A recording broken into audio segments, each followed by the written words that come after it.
अस्सलामुअलैकुम। उम्मीद करता हूँ आप सब खैर खैरियत से होंगे। आज बहुत इंपॉर्टेंट वीडियो के साथ हाज़िर हूँ माल्टा के रिलेटेड। अगर आप फाइल सबमिट करने जाते हैं, कौन सी शॉर्ट वीडियो बनाऊंगा, इतनी ज़्यादा लंबी नहीं करूँगा, आपका ज़्यादा टाइम नहीं लूँगा, फिर आप लोग तंग भी पड़ जाते हैं, वीडियो पूरी भी नहीं देखते। तो शॉर्ट शॉर्ट बताता हूँ।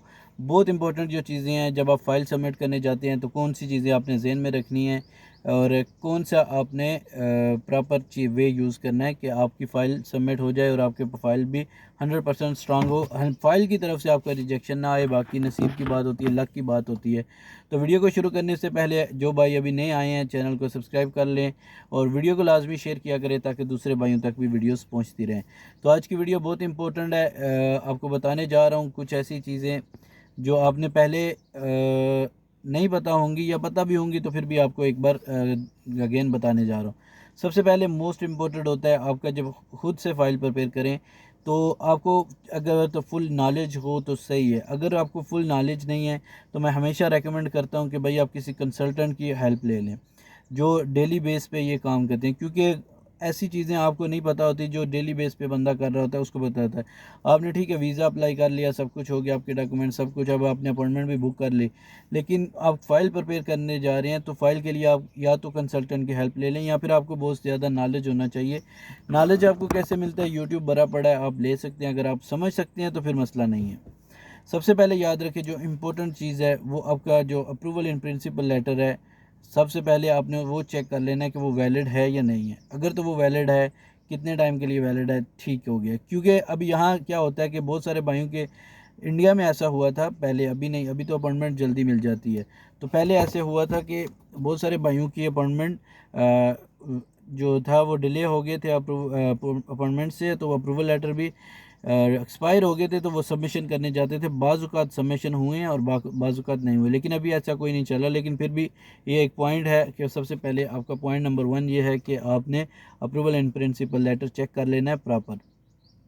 नेक्स्ट स्टेप आपने देखना है, जो आपका वीज़ा एप्लीकेशन फॉर्म है वो बहुत केयरफुली आपने फिल करना है। अगर आप खुद से कर रहे हैं, एक एक चीज़ आपने फिल करनी है प्रॉपर, जहाँ पे जो मेंशन है वो आपने, अगर किसी को फुल डिटेल चाहिए तो मैंने वीडियो अब बनाई हुई है ऑलरेडी, आप जाके चेक कर सकते हैं। स्क्रॉल करें मेरे चैनल, नीचे एप्लीकेशन फॉर्म फिलिंग का मैंने पूरा बताया हुआ है। तो सबसे पहले जो भी है आपने और इम्पोर्टेंट चीज़ें फ़ाइल प्रिपरेशन में क्या हैं, इंपॉर्टेंट ये है कि आप जिसके पास जा रहे हैं वो कौन आपको इनवाइट कर रहा है और कौन आपको बुला रहा है और कहाँ रहेंगे आप, ये चीज़ें मैटर करती हैं। बाकी आपकी डिटेल तो आपने खुद डालनी होती है, पासपोर्ट नंबर, नाम, ये वो चीज़ें आप एग्जैक्टली डाल लेते हैं। लेकिन आपके जो वहाँ की प्रॉपर डॉक्यूमेंटेशन होती है, जो वहाँ से आपको आए होते हैं, आपका एम्प्लॉयर कौन है, आपको इनविटेशन, आप रहेंगे कहाँ, अकोमोडेशन का एड्रेस क्या है, जो एम्प्लॉयर की कंपनी है जहाँ आपने काम करना है उसका एड्रेस क्या है, ये चीज़ें मैटर करती हैं। ये चीज़ें आपने ध्यान से लिखनी है। और इसके बाद मैटर करेगा कि बहुत सारे भाई पूछते हैं कि हम लोग क्या लिखें, क्यों जा रहे हैं हम। तो आपने भाई लिखना होता है कि आप वर्क वीज़ा के लिए, एम्प्लॉयमेंट के लिए जा रहे हैं, एज ए काम करने के लिए जा रहे हैं, सही है।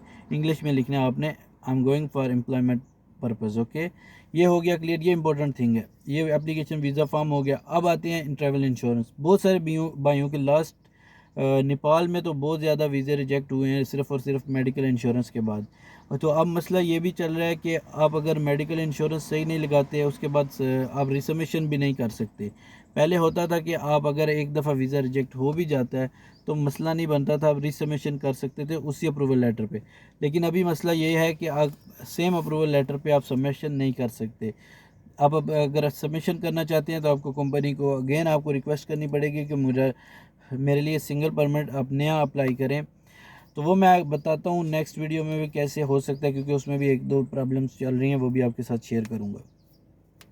अब बात करते हैं कि ट्रैवल इंश्योरेंस की। ट्रैवल इंश्योरेंस जहाँ जितनी रिक्वायर्ड होती है आपने वहाँ लगानी है, और आपने चेक कर लेना है उसमें QR कोड होना चाहिए या फिर पॉलिसी नंबर हो, जहाँ पे गूगल पे आप मार के चेक कर सकें कि वाकई ये कंपनी की इंश्योरेंस वैलिड है या नहीं है।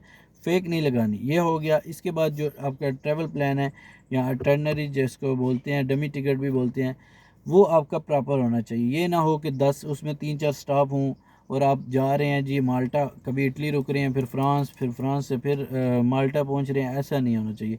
आपका मैक्सिमम स्टे जो है, इंडिया से जो जा रहे हैं उनका एक दुबई होना चाहिए और नेक्स्ट स्टॉप जो है वो एक साइप्रस हो सकता है या फिर तुर्की हो सकता है, लेकिन कोशिश करें साइप्रस वाला एमिरेट्स एयरलाइन ले, 2 स्टॉप हो मैक्सिमम और आप इंडिया से पहुंच जाएं। और अगर यूएई से आप अप्लाई कर रहे हैं कतर वगैरह से, तो आपका मैक्सिमम एक स्टॉप हो वो तुर्की साइप्रस का मोस्ट प्रोबेबली मिलता है अगर आप एमिरेट्स से जाते हैं, क्योंकि बहुत ज़्यादा एमिरेट्स ही यूज़ कर रहे हैं आजकल सब, तो एमिरेट्स का ही प्लान आप रखें तो बेहतर है आपके लिए। अब नेक्स्ट जो है वो है कवर लेटर। कवर लेटर आप लगाते हैं तो वेल एंड गुड, अगर नहीं लगाते तब भी चल जाते हैं। कवर लेटर में आपने क्या मेंशन करना है कि आप कहाँ काम करते रहे, क्या करते रहे, अभी किसके लिए जा रहे हैं, आपने रिक्वेस्ट करनी है एज ए लाइक अपने कवर लेटर में जो ऑफिसर है उसको आपने मेंशन करना है। तो ये हो गया, ये चीज़ें थी इंपॉर्टेंट, जो ये 3-4 पॉइंट्स मैंने आपको बताए हैं, आप इन पे गौर करें, अपनी तरफ से ये रखें इंपॉर्टेंट, आपके क्लियर होने चाहिए, इसमें कोई भी 2 नंबर नहीं होना चाहिए काम। अगर ये चीज़ें सही हैं, आपकी फ़ाइल स्ट्रांग है, तो समझ लें आपको वीज़ा मिलने के चांसेस बढ़ जाते हैं। फिर भी मैं कह रहा हूँ कि हर चीज़ सही होने के बाद भी वीज़ा लगने की कोई गारंटी नहीं है। वो कोई भी बंदा गारंटी देता है तो समझे वो फेक कह रहा है, क्योंकि वीज़ा लगने की गारंटी सिर्फ़ और सिर्फ अल्लाह को पता होता है। इसके अलावा ऑफिसर क्या करते हैं किसी को नहीं पता होता है। बाज़ औक़ात ऐसी ऐसी फ़ाइल होती हैं कि जेन्युइन, फिर भी वीज़ा रिजेक्ट हो जाता है। तो मिलते हैं एक नई वीडियो के साथ। ये थी आज की इंपॉर्टेंट वीडियो, तब तक के लिए अल्लाह हाफ़िज़।